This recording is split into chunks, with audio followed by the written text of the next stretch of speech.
اعوذ باللہ من الشیطان اللعین الرجیم بسم اللہ الرحمن الرحیم الحمد للہ رب العالمین والعاقبۃ للمتقین والجنۃ للمؤمنین والنار للملحدین والصلاة والسلام على سید الانبیاء والمرسلین سیدنا و نبینا و شفیعنا ابی القاسم محمد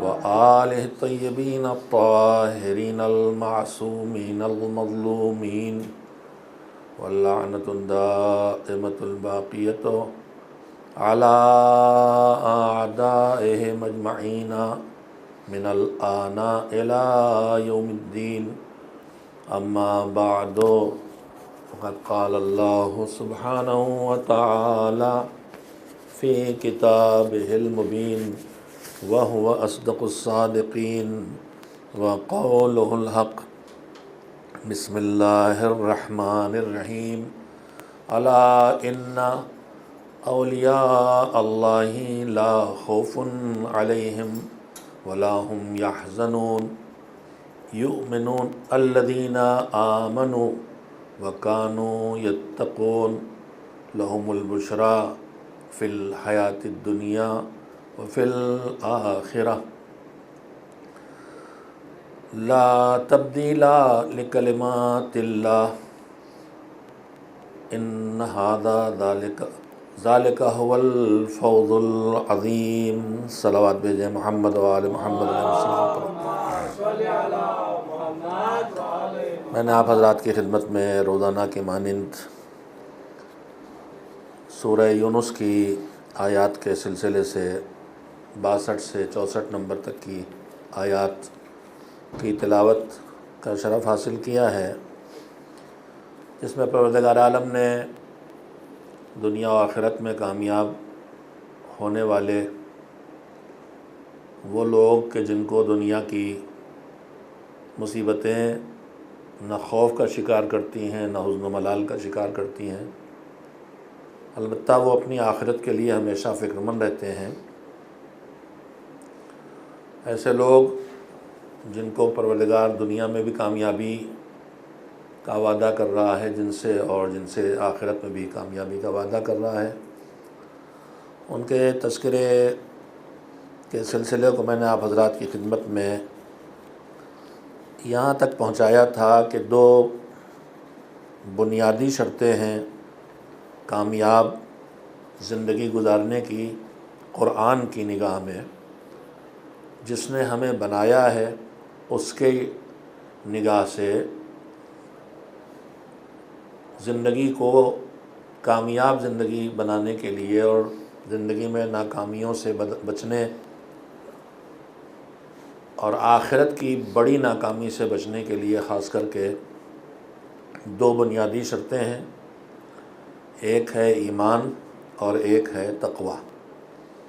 مسلسل میں نے انہی 2 باتوں کے بارے میں گفتگو کی ہے معصومین علیہ السلام کے ارشادات کی روشنی میں، اور جو باتیں عرض کی ہیں ان میں اس بات کی طرف خصوصیت سے بار بار معصومین کی ہدایات کی روشنی میں اور قرآن کریم کے بیان کی روشنی میں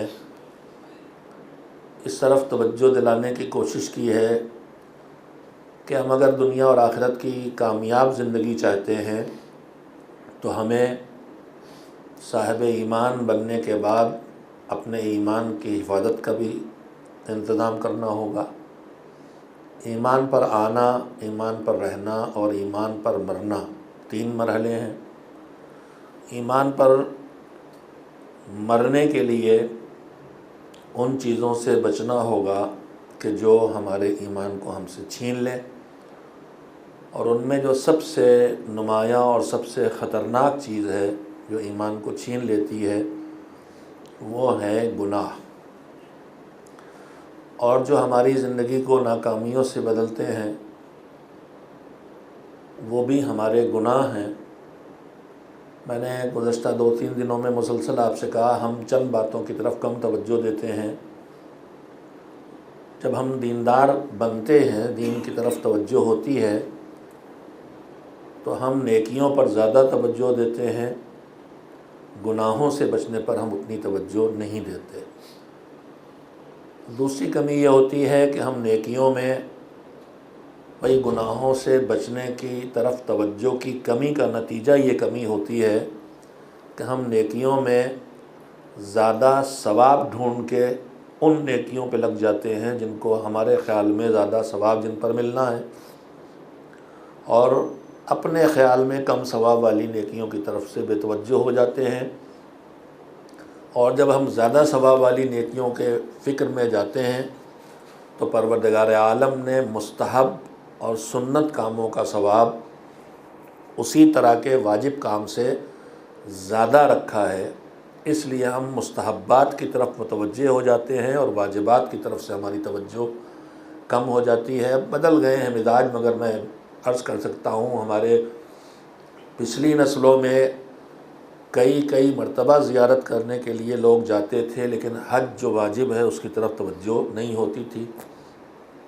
آج بھی ہماری کوتاہیوں میں کوتاہی ہے کہ ہم سال بھر بنام خدا بنام مولا بہت خرچ کرتے ہیں، اور شاید سب سے زیادہ خرچ کرنے کا اوسط اگر نکالا جائے تو ہماری قوم سے زیادہ کسی کا نہیں نکلے گا، لیکن اس کے باوجود بہرحال ہماری ساری توجہ مستحب کاموں کی طرف زیادہ ہوتی ہے، واجبات کی طرف ہماری توجہ کم ہوتی ہے۔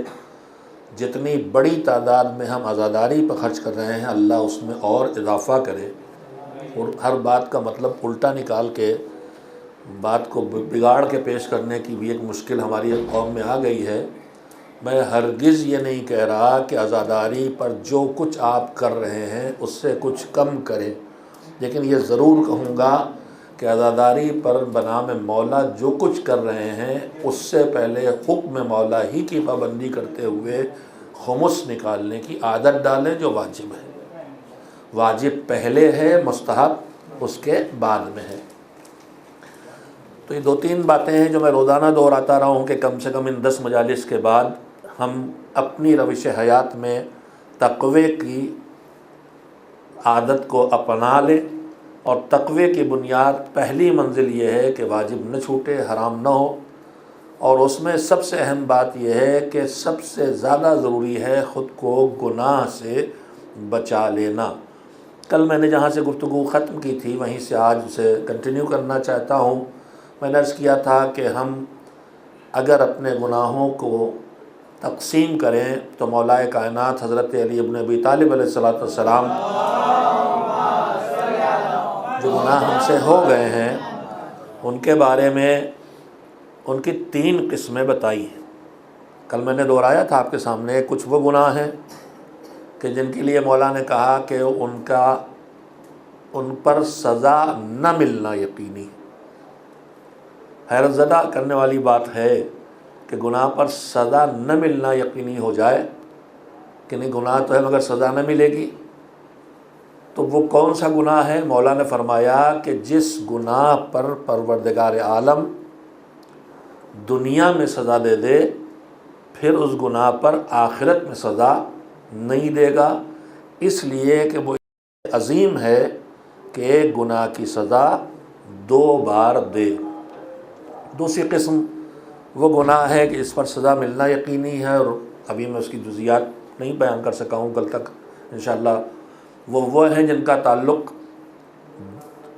انسانوں سے اور اللہ کی مخلوق سے ہے، جو کسی کا حق نہیں دیا، کسی کا حق کچلا، کسی کی توہین کی، کسی کا دل توڑا، کسی سے الزام لگایا، کسی کی غیبت کی، یہ مخلوق خدا سے جڑی ہوئی ڈیوٹی کی کوتاہی، اس پر اس وقت تک مغفرت نہیں ہونے والی ہے جب تک کہ اس کوتاہی کا علاج جو بتایا گیا ہے وہ نہ کر لیا جائے اور اس حق کی ادائیگی کی راہ نہ نکال لی جائے۔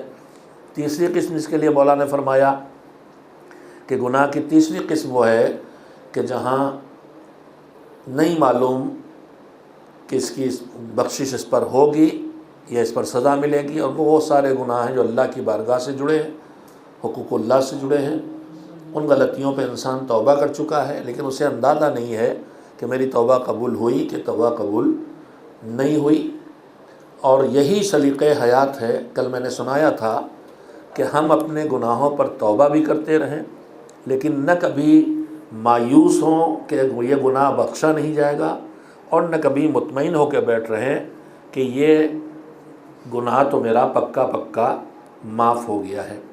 میں نے گفتگو یہاں تک کل پہنچائی تھی، آج یہیں سے اس کریم پروردگار کے کرم کا ایک رخ اور عرض کرنا چاہتا ہوں کہ کہیں کہیں کرم کے سہارے ہم اس کا کانسیپٹ ہمارے لیے درست نہیں ہوتا، تو ہم کبھی کبھی ان سہاروں کا مس یوز کرنے لگتے ہیں۔ مثلا ہمارے پاس اللہ کی رحمت کے علاوہ کیا ہے، جو میں نے ابھی آج ہی اس سے پہلے کی مجلس میں عرض کیا کہ جانے والا چلا جائے تو رہ جانے والے اس کے طرف سے جو واجبات ہیں ان کو ادا کر سکتے ہیں، یا آدمی اپنی طرف سے اجرت دے کے کسی سے اس فریضے کو انجام دلوا سکتا ہے۔ بخشش کا سہارا ہے کہ آدمی اگر نہیں کر پایا تو اب جہنمی پکا ہو جائے، اس سے بچانے کے لیے اللہ نے راہ چھوڑی۔ لیکن اب اگر کوئی اسی کو غلط یوز کرے کہ جب اجارہ رکھی ہے تو میں نماز نہیں پڑھوں گا، وہ پیسے چھوڑ جاؤں گا کہ میری نماز بعد میں پڑھ دی جائے، میرے روزے بعد میں رکھوا دیے جائیں، تو یہ اس کا مس یوز ہوگا۔ اسی طرح سے ہر جگہ غلط سوچ ہمیں غلط راہ پہ ڈال سکتی ہے۔ مولا علی ہمارے شافع محشر علی ہیں، حضرت زہرا ہماری بخشش کا سہارا ہیں، ان کا نام فاطمہ ہے ہی ہے، اسی لیے سلام اللہ علیہا۔ مختلف نام کی جو وجہیں رکھنے کی بتائی گئی ہیں معصومین کے، اس میں یہ ہے کہ چونکہ وہ اپنے فتم اصل میں الگ کرنے کو، چھڑانے کو کہتے ہیں۔ جب بچہ دودھ پیتا ہے اور اسے دودھ چھڑایا جاتا ہے، اس کے لیے بھی لفظ استعمال ہوتا ہے، تو وہ خود برائیوں سے پاک تھیں اس لیے فاطمہ، اور وہ اپنے چاہنے والوں کو جہنم کی آگ سے نجات دلائیں گی اس لیے فاطمہ۔ اب اگر میں وہی عرض کر رہا تھا کہ یہ اس کے دو رخ ہیں سوچنے کے۔ ایک رخ ہے کہ ہم مایوسی کا شکار نہ ہوں کہ گناہ تو ہو گئے، وہ تو گزر گیا، اب کیا کریں، اب کیا کریں، گناہ کر چکے اب کیا کریں، جہنم پکا۔ تو پروردگار عالم نے وہاں شفاعت رکھی، وہاں توسل رکھا، وہاں اپنی رحمت کے سہارے رکھے۔ تو یہ تھا ہمیں مایوسیوں سے بچانے کے لیے۔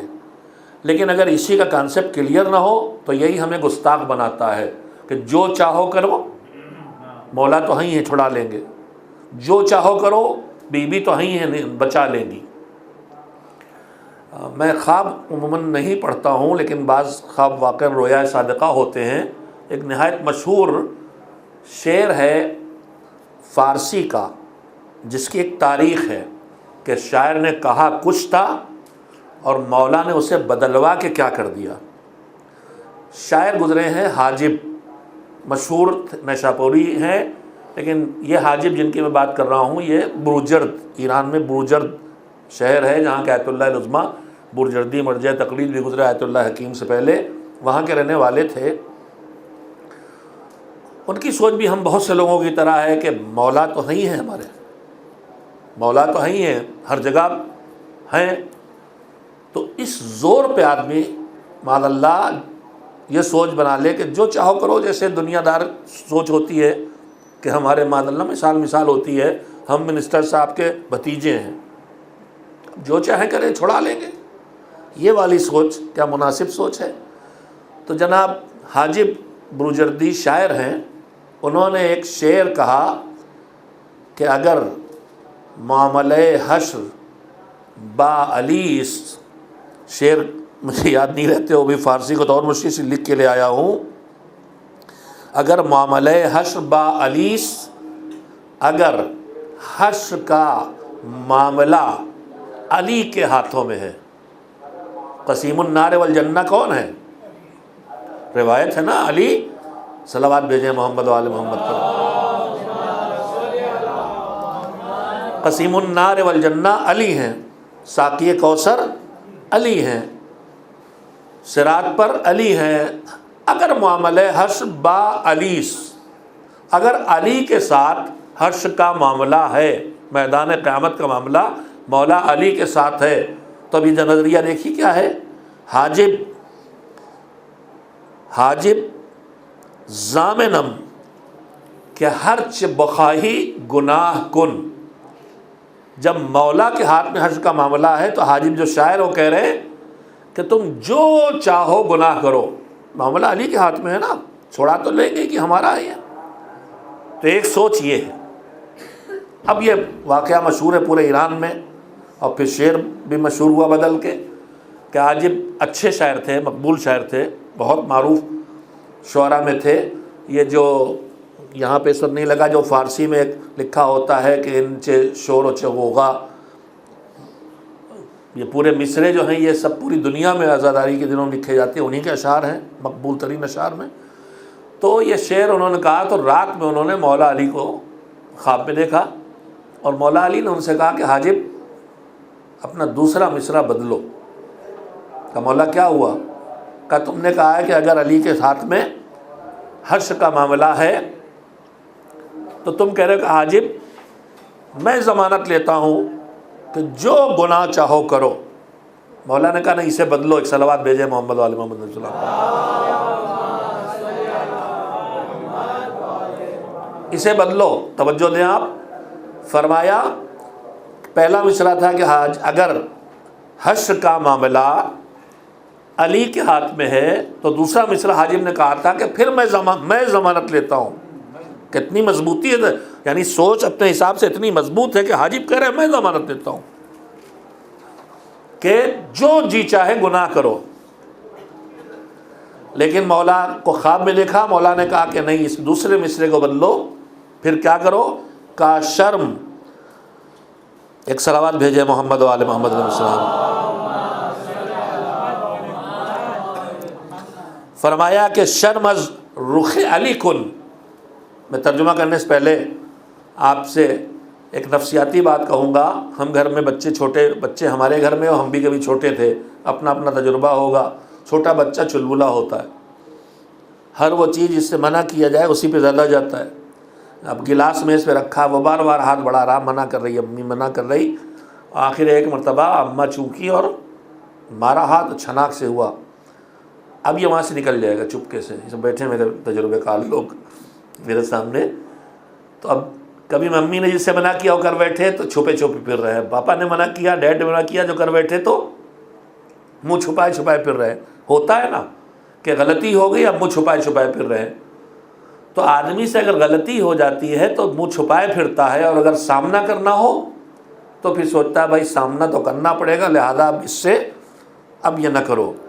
اب سنیے، حاجب کہہ رہے تھے کہ اگر علی کے ساتھ معاملہ ہے تو میں ضمانت لیتا ہوں، قیامت کا معاملہ علی کے ساتھ ہے کہ میں ضمانت لیتا ہوں، جو جی چاہے کرو۔ تو مولا نے کہا نہیں، اس طرح نہیں، اس طرح کہو کہ اگر معاملہ حشر کا معاملہ علی کے ساتھ ہے اور تمہیں علی کا سامنا کرنا ہے، اور حشر تو بعد میں ہے، پہلے ہم سب کا ماننا اور مستحکم عقیدہ اور مولا کا بیان ہے کہ ہم ہر مرنے والے کے سرانے آئیں گے۔ تو اب سنیے، مولا نے کہا مصرع بدلو، یہ نہ کہو کہ پھر جو جی چاہے گناہ کرو، پھر یہ کہو کہ شرم ز رخ علی کن و کمتر گناہ کن، علی کے سامنا کرنے کا خیال کر کے ان سے شرم کرو اور گناہ کم کرو۔ ان کے بہانے جو چاہیں کرے گا مزاج نہ بناؤ، ان کا سامنا ہونا اور انہیں اچھا نہ لگے گا، حیا آئے گی، لہذا ان کی مروت کرو اور گناہ کم کرو۔ تو اگر اس رخ سے سوچا جائے تو یہ شفاعت اور مولا کا ہمارا مددگار ہونا ہمیں اللہ کی بارگاہ میں جری بنا لے گا، اور اگر اس طرح سوچا جائے تو ہمیں مایوس شکار ہونے کے بجائے رحمت کا امیدوار بنا دے گا۔ اور یہ موجود ہے مزاج، ایک علی کا مزاج ہے ایک خدا کا مزاج ہے۔ علی کا مزاج کیا ہے آپ کے سامنے ہے۔ جب وہ لوگ پیدا ہو گئے جنہوں نے مولا کو مولا مانا، نہیں مانا خدا مان لیا، جنہوں نے مولا کو خدا مان لیا، خدا کے وجود کا انکار کر دیا، دشمن کو معاف کر دینے والے علی، انہوں نے ان کو شدید ترین سزا دی، قتل کیا گیا، جلایا گیا۔ یہ نصیری کے ساتھ جس نے علی کو خدا مان لیا ہے، یہ دشمن خدا ہے، اس کے ساتھ علی کا برتاؤ کیا ہے؟ علی اپنے دشمن سے نرم سلوک بھی کر لیتے ہیں، لیکن دشمن خدا کے ساتھ سختی برقرار ہے۔ یعنی علی یہ کہہ رہے ہیں، علی کی سیرت یہ کہہ رہی ہے کہ علی کو پہچانو تو سنو، علی کا مزاج پہچانو۔ علی کا کہنا یہ ہے کہ میں اپنے دشمن کو معاف کروں تو معاف کروں، خدا کے دشمن کو معاف کرنے والا نہیں ہوں۔ اور قرآن میں اللہ نے اعلان کیا، حل جزاء الاحسان الا الاحسان، اچھے برتاؤ کا بدلہ اچھا برتاؤ ہی ہو سکتا ہے۔ اگر علی نے یہ مزاج دیا ہے کہ میں اپنے دشمن کو معاف کروں تو معاف کروں، خدا کے دشمن کو معاف کرنے والا نہیں، تو کل قیامت میں انشاءاللہ اس مالک کا اعلان ہوگا کہ میں اپنے دشمن کو معاف کر دوں تو معاف کر دوں، مگر علی کے دشمن کو معاف کرنے والا نہیں ہوں۔ لہذا اگر بچنا ہے اللہ کے عذاب سے بھی اور علی کی ناراضگی سے بھی، تو اللہ کو خوش رکھنا ہوگا تاکہ علی خوش رہے، اور علی کو راضی رکھنا ہوگا تاکہ اللہ راضی ہو جائے۔ ایک صلوات مل جل کے بھیجیں محمد و آل محمد علیہ السلام۔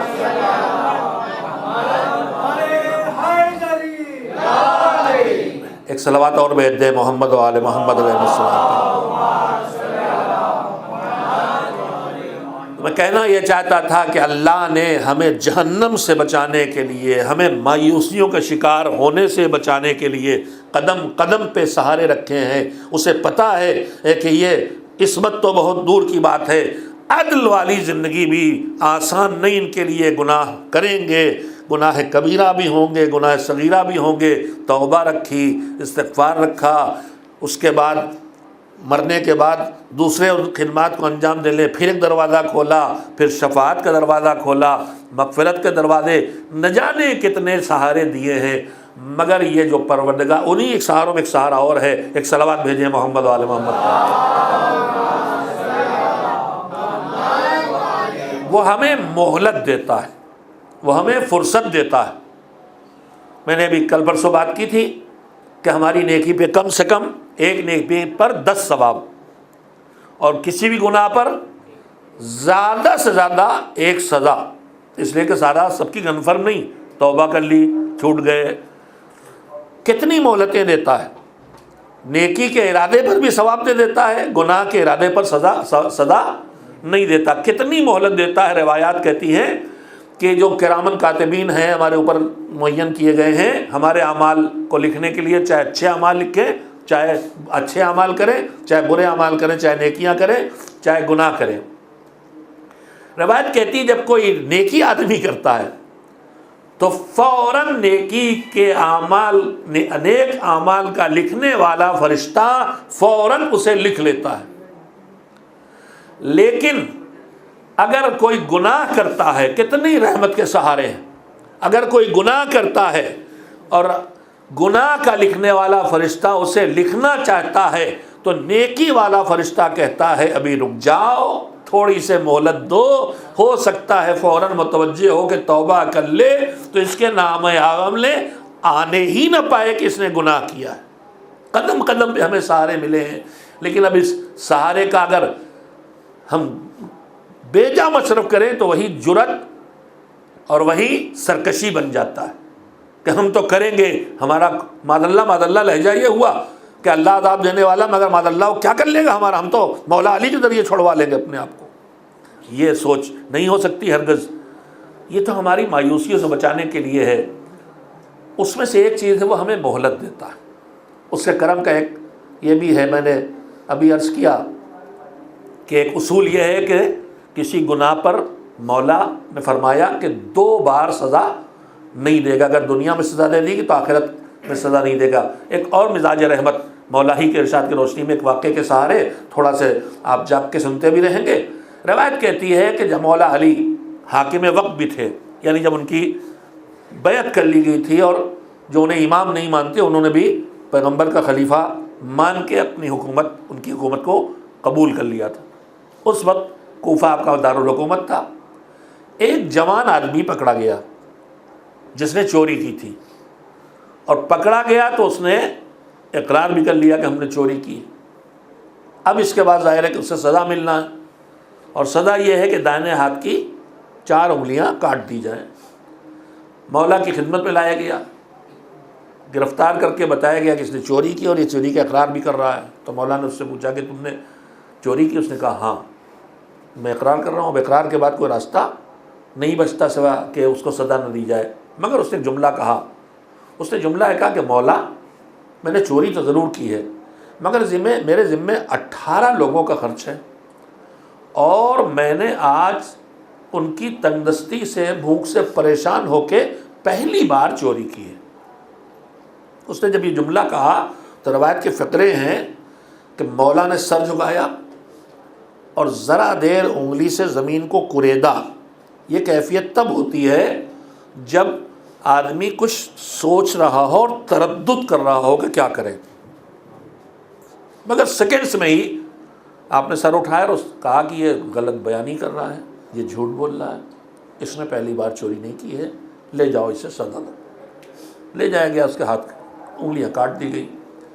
اب جب وہ انگلیاں کٹ گئیں تو اس نے کہا مجھے علی کے پاس لے چلو۔ آیا، کہا اب کیوں آئے ہو؟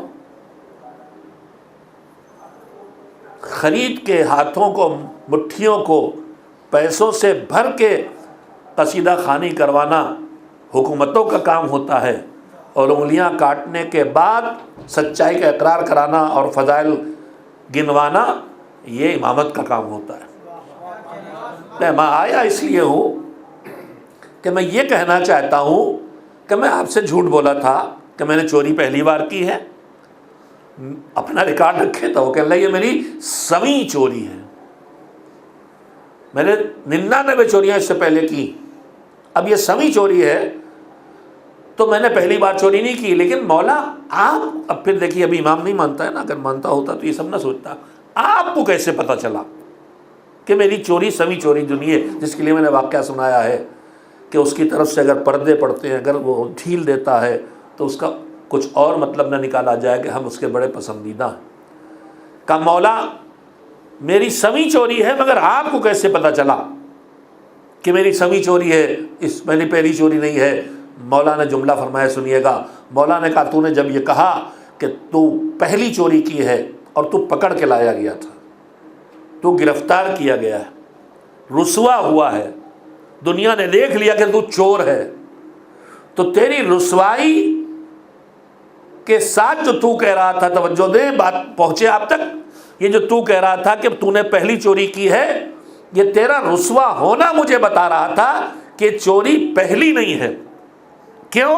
اس لیے کہ میرا مالک اس سے بڑا ہے کہ کسی کی پہلی غلطی پر ہی اسے رسوا کر دے، پہلی غلطی پر ہی رسوا کر دے، میرا مالک اس سے بڑا ہے۔ تیرا رسوا ہونا بتاتا ہے کہ تیرے گناہوں پر اس نے اتنی مرتبہ پردہ ڈالا ہے کہ اب تیرے لیے تو بے حیا ہو گیا ہے، اور اب تیرے گناہ سے پردہ اٹھانے کا وقت آ گیا ہے تاکہ دنیا کو تیرے شر سے بچایا جا سکے۔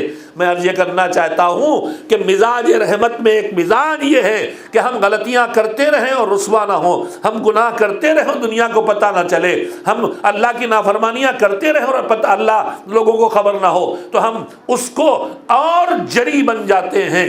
جری نہیں بننا چاہیے، خوفزدہ ہونا چاہیے کہ گناہ مسلسل بڑھ رہے ہیں اور لوگوں کو خبر نہیں ہو رہی ہے، کہیں ایسا نہ ہو کہ کسی دن یہ گناہوں کا پردہ ہٹ جائے۔ پروردگار عالم ستار العیوب ہے۔ آئی ہے بات، آج ہمارا سوشل میڈیا ہر کام کے اچھا، ہر چیز کے لیے اچھا استعمال بھی ہے اور برا استعمال بھی ہے، لیکن کبھی کبھی برا استعمال اتنا بڑھ جاتا ہے کہ اچھے استعمال کی طرف آدمی کی توجہ نہیں رہ جاتی۔ سوشل میڈیا حقیقت میں ایک نعمت ہے اگر اس کا صحیح استعمال کیا جائے، مگر ایک بہت بڑی مصیبت بن گیا ہے۔ آج واقعہ ہو چاہے نہ ہو پھیل جاتا ہے، جیسے چاہو ویسے بنا کے۔ ہمارا ایک مزاج بن گیا ہے ٹوہ میں رہنا، دوسروں کی کمیاں بتانا، یہ مومن کی صفت نہیں. میں نے کہا تھا کم سے کم مومن کی پہچانیں کیا ہیں. میں ایک حدیث اسی مناسبت سے مجھے پڑھنے کو ملی ہے, میں آپ کو سنا دینا چاہتا ہوں. ایک صلوات بھیجیں محمد و آل محمد علیہ وسلم. چھٹے امام حضرت جعفر صادق علیہ الصلوۃ والسلام کا ارشاد ہے, لا یکون المؤمن مومنا حتی تکون فیہ ثلاث خصال. مومن ہو نہیں سکتا جب تک کہ اس میں 3 صفتیں نہ ہوں. کون سی 3 صفتیں بتا دیں حضور, کوشش کریں گے, مگر سنیے کچھ آسان نہیں ہے. فرمایا لا یکون المؤمن مومنا حتی تکون فیہ ثلاث خصال. مومن نہیں ہو سکتا جب تک اس میں 3 صفتیں نہ ہو. کون سی 3 صفتیں؟ فرمایا ایک صفت اللہ کی اپنے اندر لائے, ایک صفت رسول اللہ کی اپنے اندر لائے, اور ایک صفت اہل بیت کی اپنے اندر لائے.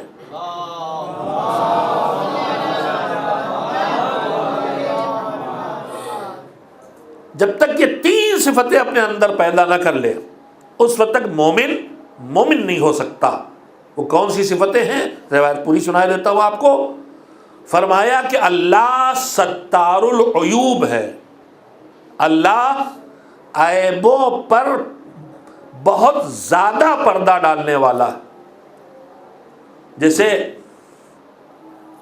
عالم سے علامہ ہے, بہت زیادہ علم والا, اسی طرح سے ساتر سے ستار ہے, ساتر چھپانے والا, ستار بہت چھپانے والا, پردے پہ پردہ پردے پہ پردہ پردے پہ پردہ ڈالنے والا. فرمایا کہ اللہ ستار العیوب ہے.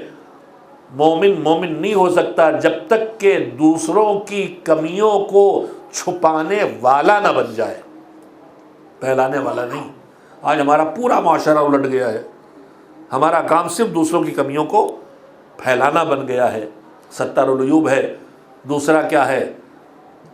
کا دوسری صفت اپنے اندر حضرت محمد مصطفیٰ صلی اللہ علیہ وآلہ وسلم کی پیدا کرنا. وہ صفت کیا ہے؟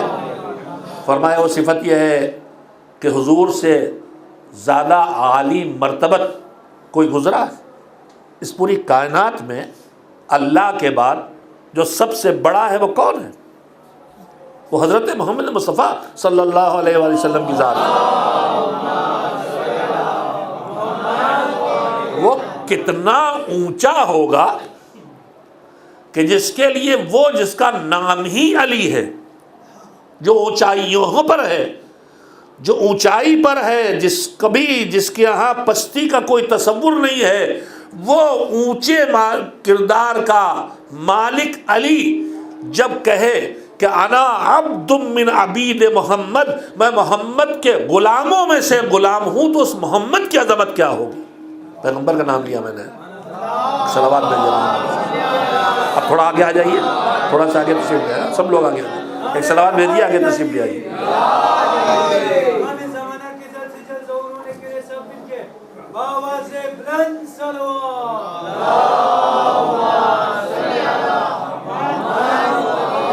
سب سے برتر و بالا اللہ کے بعد ذات حضرت پیغمبر گرامی ہے, مگر ان کے خصوصیات میں جو چیز بہت زیادہ معروف ہے, جس کا دشمن کو بھی اقرار تھا, وہ تھا دوسروں کے ساتھ ان کا جھک کے ملنا, دوسروں کا لحاظ رکھنا, دوسروں کی عزت نفس کا, ان کے رتبے کا خیال رکھنا. روایات کہتی ہیں کہ جب کسی قبیلے کا سردار ملنے آتا تھا, چاہے وہ دشمن قبیلے کا ہو, تو آپ اس کے خصوصی اہتمام میں اپنی عبا بچھا کے اسے بٹھاتے تھے. پیغمبر کا کہ مزاج میں ایک مزاج یہ ہے, مدارات الناس, لوگوں کے ساتھ نرمی کا, دلجوئی والا برتاؤ کرنا, نہ کہ کسی کی توہین کرنا, نہ کسی کا دل دکھانا. اور اس میں یہ کیفیت تھی, آپ اتنے منکسر مزاج تھے. ہم آپ ذرا سے کچھ ہمیں مل جائے, کسی پر تھوڑا سا علم, اب ہم چاہتے ہیں پوری دنیا مجھے سلام کرے, تھوڑا سا پیسہ چاہتے ہیں ساری دنیا مجھے سلوٹ کرے, میرے احترام کے لیے کھڑی ہو. ہم سب, ہمارے معاشرے میں یہی ہے. لیکن وہاں مزاج کیا تھا؟ بالکل وہی جو روایات میں ہے کہ جس درخت میں پھل نہیں ہوتے وہ اکڑا رہتا ہے, اور جس درخت میں پھل ہوتے ہیں وہ جھکا رہتا ہے. جو فضیلتوں سے خالی ہوگا وہ اکڑا رہے گا، اور جس کے اندر جتنی خوبیاں آتی جائیں گی وہ جھکتا چلا جائے گا. پھلدار درخت جھکتا ہے، کبھی بغیر پھل کا درخت نہیں جھکتا ہے. مدارات الناس، تمہیں کچھ ملے تو جھکنا شروع کر دو، اور جھک رہے ہو تو ہی ہے، اور نہیں جھکتے ہو تو دکھاوا ہو سکتا، حقیقت نہیں ہو سکتی. حضور کے مزاج میں یہ مزاج ہے کہ دوسروں کے ساتھ مدارات، یعنی ہم لوگ اردو میں کہتے ہیں خاطر مدارات، یعنی ان کے سامنے بچھ جانا، ان کے سامنے جھک جانا، اپنے کو کمتر ثابت محسوس کرانا. اور کچھ وعدے ہیں روایت میں حضور سرور کائنات حضرت محمد مصطفیٰ صلی اللہ علیہ وسلم نے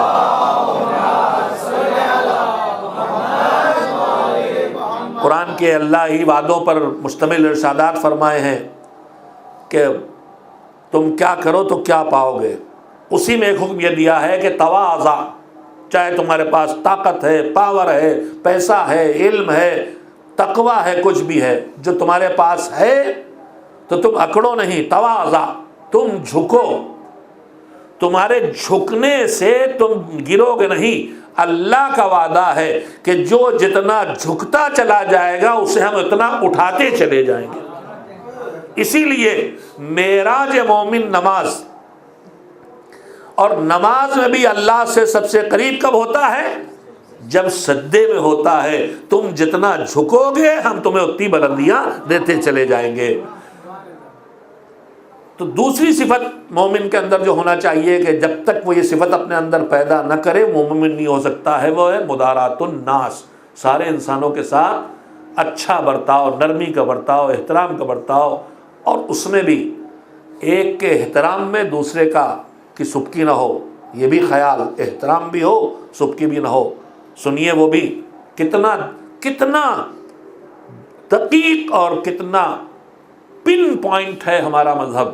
روایت کہتی ہے کہ مولا علی کی خدمت میں ایک باپ بیٹے مہمان ہوئے. کھانے کا وقت آیا تو مولا خود کھڑے ہو گئے. ہم آپ تو اپنے بیٹے سے بہت احترام کریں گے، بیٹے سے چلو ہاتھ دھلاؤ. مولا خود کھڑے ہو گئے، اس کے ہاتھ دھلانے کے لیے وہ قدموں میں لوٹنے لگا. مولا آپ میرے ہاتھ دھلائیں گے، آپ میرے ہاتھ دھلائیں گے؟ مولا نے کہا نہیں، تم مہمان ہو، تمہیں میں ہی ہاتھ دھلاؤں گا. اس کا روایت کے فقرے کا مفہوم میرے ذہن میں ہے کہ مولا نے کہا کہ میں یہ چاہتا ہوں کہ میرا پروردگار دیکھے کہ اس کا ایک بندہ دوسرے بندے کی خدمت کر رہا ہے. یعنی علی کہہ رہے ہیں کہ تم بھی ایک اللہ کے بندے، میں بھی. یہ انکساری مولا علی کی. اس کے ہاتھ دھلا لیے. اب بیٹے کی باری آئی. سنیے، یہ ہے مذہب اسلام. بیٹے کی باری آئی تو جناب محمد حنفیہ سے کہا بیٹے کے ہاتھ تم دھلاؤ، بیٹے کے ہاتھ تم دھلاؤ. اور اس کا جملہ فرمایا کہ اگر یہ بیٹا اکیلا آیا ہوتا تو میں نے ہی اس کے ہاتھ دھلائے ہوتے، لیکن اب آپ باپ اور بیٹے دونوں آئے ہیں تو پھر دونوں کے احترام کا فرق بھی آنا ضروری ہے. باپ کو اس کی عزت ملنا ہے، بیٹے کو اس کا احترام ملنا ہے. لہذا باپ کے ہاتھ باپ دھلائے گا، بیٹے کے ہاتھ بیٹا دھلائے گا. ایک صلوات بھیجیں محمد و آل محمد. مومن نہیں ہو سکتا جب تک کہ دوسروں کو عیب چھپانے کی عادت نہ ڈالے. مومن نہیں ہو سکتا جب تک کہ وہ لوگوں کے ساتھ حضور کی سیرت جو ہے، نرم برتاؤ، انکساری کا برتاؤ، جھک کے ملنا، تواضع کرنا، اس کا برتاؤ نہ کرے. اتنا ہم آپ ذرا سو جائیں ہمیں سلام کریں. سیرت پیغمبر کیا ہے؟ جب کہیں سامنا ہوتا تھا کہ حضور صلی اللہ علیہ وسلم میں پہر کر لیتے تھے. لوگ پوری کوشش کرتے تھے کہ پہلے ہم سلام کر لیں حضور کو، مگر موقع نہیں ملتا تھا. ایک مرتبہ ایک صحابی نے ذرا تدبیر کی کہ حضور آ رہے تھے، دیوار کے پیچھے چھپ گئے کہ اب جب سامنے حضور پہنچے ایک دم سامنے آ کے سلام کر لیں گے. جب حضور دیوار قریب پہنچے کہ اللہ وہ کہ جو پشت دیوار پہ کھڑا اس پر میرا سلام. تو ہم تو اکڑے رہتے ہیں کہ نکلے دیکھے کسی صورت ہمیں سلام کرے، مگر حضور تو موقع ہی نہیں دیتے. یہ انکساری جو ہے جب تک مومن اپنے اندر پیدا نہ کرے اس وقت تک امام کہتے ہیں کہ تم مومن نہیں ہو سکتے. تیسری چیز کیا ہے؟ الصبر فی البأساء والضراء. اور وہ صفت کس کی؟ اہل بیت علیہ السلام کی۔ میں نے کچھ باتیں اور سوچی تھی کہنے کو، لیکن اب میں یہیں پہ آج رکتا ہوں گفتگو، کل انشاءاللہ یہیں سے آگے بڑھاؤں گا۔ میرے عزیزو، تیسری صفت جو مومن اپنے اندر پیدا نہ کرے تو مومن نہیں ہو سکتا، وہ کیا ہے؟ وہ اہل بیت علیہ السلام کی صفت ہے، اور وہ کیا ہے؟ دشواریوں میں، مشکلات میں، بدترین حالات حیات میں صبر کرنا، برداشت کرنا اور اللہ سے شکوہ نہ کرنا۔ صبر کرنے کا مطلب برداشت کرنا ہی نہیں ہوتا، شکوہ نہ کرنا۔ اور کربلا جائیے تو وہاں صبر سے بھی ایک اعلیٰ منزل ہے۔ ہم لوگ بہت کریں گے تو صبر کر لیں گے، چپ ہو جائیں گے، برداشت کر لیں گے، مگر کربلا میں تو کچھ اور دکھائی دیتا ہے۔ سارا دن گھر میں جنازے آنے کے بعد، سروں سے چادریں چھننے کے بعد، پھپھیوں اور بہنوں کو تماچے کھاتے ہوئے دیکھنے کے بعد، گھر لٹ جانے کے بعد، گھر اجڑ جانے کے بعد، بکھری ہوئی لاشوں کے درمیان جب شام غریباں آئی تو سید سجاد نے جو پیشانی کی ہے تو ساری رات ایک ہی آواز آتی رہی، مالک تیرا شکر کہ تو نے قربانی قبول کی۔ صبر کربلا کا پیغام بھی ہے اور مومن کی پہچان بھی ہے۔ میرے عزیزو، آج کی شب ہمارے بزرگوں نے اس شہید کی یاد منانے کے لیے مخصوص کی ہے جس کے وجود کی تمنا علی کے دل میں پیدا ہوئی تھی شہادت حسینی کی خبر سننے کے بعد۔ جناب عقیل کو بلا کے کہا تھا کہ عقیل، تم بہت ماہر ہو، پہچانتے ہو، ایسے قبیلے کی نشاندہی کرو کہ جہاں کی شجاعت اور بہادری پر معروف ہو۔ بنی کلاب کا حوالہ دیا۔ خطیب اعظم مولانا غلام سری آپ ایک جملہ کہتے تھے، مولا علی جانتے تھے، لیکن مولا علی نے عقیل سے کیوں پوچھا؟ اس لیے پوچھا کہ جب علی کے دل میں تمنا آ رہی ہے کہ ایک بچہ پیدا ہو جو کربلا میں حسین کے کام آئے، تو اس کے بعد عقیل کے بھی دل میں تمنا پیدا ہو کہ ہمارے پاس بھی کوئی آ جائے جو حسین کے کام آئے۔ علی کی تمنا کا نام عباس ہے تو عقیل کی تمنا کا نام مسلم۔ عباس کی مادر گرامی کا اسم گرامی فاطمہ ہے، لیکن سنیے یہ فاطمہ کون سی ہیں؟ میں نے خود روایت میں پڑھا ہے کہ جب بی بی گھر میں آئی ہیں تو امیر المومنین انہیں ان کے نام سے پکارتے تھے۔ تو جناب فاطمہ کلابیہ انہوں نے کہا کہ مولا، حسنین چھوٹے چھوٹے ہیں، ام کلثوم اور زینب چھوٹی چھوٹی ہیں، آپ کے فاطمہ کہنے سے انہیں اپنی ماں یاد آ جاتی ہوگی، شہید ماں، لہذا آپ مجھے اس نام سے نہ پکارا کیجیے۔ اس کے بعد اللہ نے انہیں بچے دیے، شاید لقب پہلے پڑا، اولاد بعد میں آئی۔ ام البنین، 4 بیٹے تھے، 4 بیٹے تھے، بیٹوں کی ماں، بیٹوں کی ماں کہلاتی تھی۔ جب سے حضرت ابو الفضل سب سے بڑے تھے، سب سے بڑے تھے ابو الفضل، یہ 4 بیٹے کربلا میں شہید ہوئے۔ بڑے بھائی نے پہلے چھوٹے بھائیوں کو بھیجا، آخر میں عباس شہید ہوئے۔ عباس کی شہادت کی خبر جب ام البنین تک پہنچی ہے تو اس کے بعد ام البنین کو جب کوئی یہ کہتا تھا، ام البنین کہہ کے پکارتا تھا تو کہتی تھی، مجھے ام البنین کہہ کے کیوں پکارتے ہو؟ اب وہ میرے بچے کہاں رہے؟ ان بچوں کی ماں میں تھی،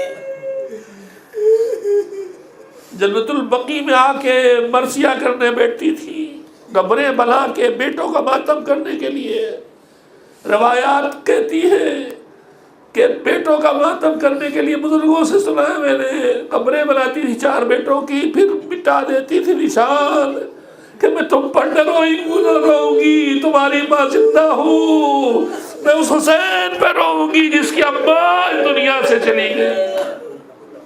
اجرکم اللہ، شہادت کی خبر پہنچی تو معلوم ہو گیا تھا میرے بیٹے کے دونوں ہاتھ کٹے، میرے بیٹے کے سر پہ گرز پڑا، مرثیہ کہتی تھی تو اس میں جملے بھی آتے تھے کہ مجھے بتایا گیا ہے کہ میرے بیٹے کے سر پہ گرز پڑا، یہ بتاؤ کہ کیا میرے بچے کے ہاتھ میں تلوار تھی کہ ظالم اتنے قریب آ گیا؟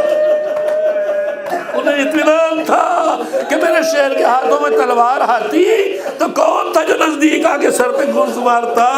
پھر دوسرا شعر پڑھتی تھی، ارے میں نے سنا ہے کہ میرے بیٹے کے دونوں ہاتھ کٹ گئے تھے، گھوڑے سے زمین پہ کیسے آیا؟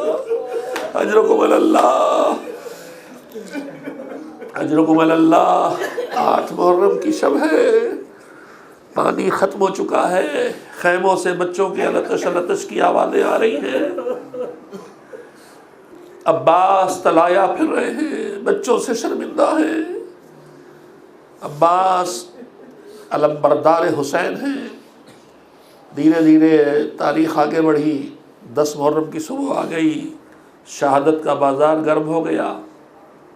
عباس صبح سے حسین کی مرضی کے آگے سر کو جھکائے ہوئے ہیں۔ انصار کے بعد گود کے پالوں کی لاشیں آنا شروع ہو گئی، کبھی اولا محمد کی لاش لے کے آئے، کبھی مسلم کے لخت جگر کی لاش لے کے آئے، یہاں تک کہ وہ وقت آ گیا کہ بھیا کے یتیم قاسم کے جسم کے ٹکڑوں کو سمیٹ کے لے آئے۔ اب عباس سر جھکائے ہاتھوں کو باندھے کھڑے ہیں، آقا اب تو اجازت دیجئے کہ کیسے جانے دوں، تم تو میرے لشکر کے سردار ہو۔ سر جھکا کے آواز دی، آقا اب وہ لشکر کہاں ہے جس کا سردار عباس ہے؟ اسی وقت خیموں سے لطش کی آواز آئی، گئے پانی لے آؤ ان کے لیے، گئے مشکیزہ باندھا، مشکیزہ لیا، علم میں باندھا، علم لے کے چلے۔ چچا کہاں؟ کہ پانی لینے۔ ایک مرتبہ سکینہ خیموں میں گئی، بچوں کو جمع کیا، آپ کوئی التش کہہ کے نہ روئے، میرا چچا پانی لے کے جا رہا ہے۔ رخصت کیا، حلقے میں لے کے لنے بچوں نے، چچا جاؤ اللہ تمہارا محافظ۔ بہن نے جاتے جاتے جب جملہ کہہ دیا، جا رہے ہو عباس، میرے بابا نے کہا تھا کہ میرے سر سے رضا چھینے گی، میرے بازو میں دے گے، میں سوچتا تھا عباس جیسا بھیا جس کا ہو اس نے کہا بازو باندھے گا، مگر اب اطمینان ہو گیا۔ عباس تم جا رہے ہو، گئے، میں نے بھی پڑھا ہے، آپ سنیں، مسلسل مشکیزہ بنا لے کے چلے، بازو کٹے، علم گرا، مشکیزے میں تیر لگا، قلب عباس ٹوٹا، گھوڑے کو موڑا، فرات کی طرف چلے، سر پہ گرز پڑا، زمین پہ آئے، بغیر ہاتھوں کے زمین پہ پہنچے، کیسے پہنچے نہیں معلوم۔ ارے حسین زمین کی طرف چلے تھے تو تیروں پہ رک گیا تھا جناب جسم داریس عباس، ارے میں ہاتھ مریدہ 10 مریدہ عباس زمین پہ پہنچے، آواز دی، آقا آخری سلام۔ حسین قبر کے پکڑ کے چلے، فکرے سن لے، قبر پکڑ کے چلے، ساتھ میں جوان بیٹا ہے، ایک مرتبہ رکے، اکبر کیا ہے؟ چچا کا ہاتھ لیا حسین نے، دوسرا ہاتھ اٹھایا، ارے حسین کی نگاہوں میں منظر آ گیا، کوفے میں ٹمٹماتے ہوئے چراغ میں بابا علی سر پہ زخم کھائے سونے لیٹے ہیں۔ رخصت آخر کلبے کو جمع کیا، سارا کلبہ امام حسن کے حوالے، ایک 13-14 سال کا کم سندر کونے گوشے میں کھڑا ہے۔ علی بولتے بولتے خاموش ہو گئے، ارے کون یہ ابو الفضل عباس؟ عباس آگے بڑھے ام المنین کی خدمت میں، ارے نہ جانے بابا سب کو آقا حسن کے حوالے کر کے گئے، مجھ سے کیا خطا ہوئی؟ ام المنین آگے بڑھی، پاتی بیٹھی، مولا کے قدموں سے چادر ہٹائی، تلووں سے آنکھوں کو ملنا شروع کیا۔ علی نے آنکھیں کھولی، کیا ہے کنیز خدا؟ کہا آپ کے املان سے کیا خطا ہو گئی؟ آپ سب کو بھیا حسن کے حوالے کر کے گئے، اسے یوں چھوڑ کے جا رہے، ایک مرتبہ علی نے آواز دی حسین آؤ، جوان بھائی کے ہاتھوں میں کم سن بھیا کا ہاتھ دیا، حسین پورا کلبہ حسن کے حوالے، عباس تمہارے حوالے۔ 47 ہجری میں جو ننھے ننھے ہاتھ آئے تھے بازوؤں میں، وہی ہاتھ کربلا کے میدان میں حسین کو ملے۔ شاید کوفے کا رخ کر کے آواز دی ہو، بابا شرمندہ ہوں، آپ کی امانت کی حفاظت نہ کر سکا۔ وَسَيَعْلَمُ الَّذِينَ ظَلَمُوا أَيَّ مُنقَلَبٍ يَنقَلِبُونَ أَلَا لَعْنَةُ اللَّهِ عَلَى الْقَوْمِ الظَّالِمِينَ۔ ماتم ابو الفضل العباس۔